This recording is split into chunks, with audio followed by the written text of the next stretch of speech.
Baba Nudosumelo, Ekenigene Garedo.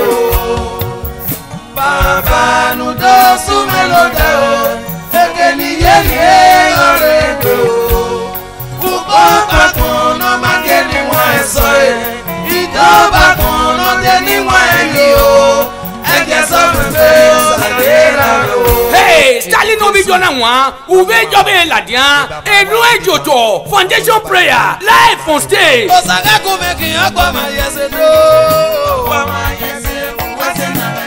Awo kwa mena mama mena mama.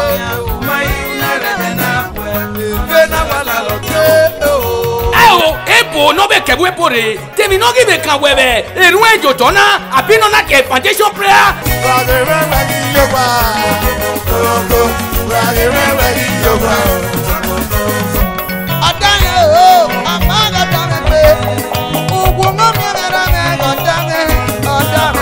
Hey, Sali Jona wa, uive pavedo, una viario tesa, una arie, Junior Kalado.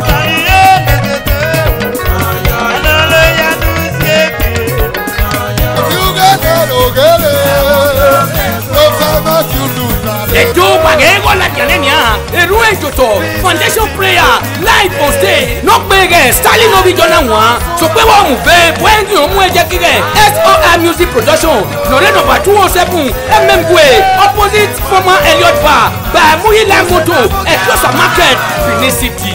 Eriyo Yemena Boyege, Sparkle Stand Studio, Nore number 59, Red East Kula Road, Benin City.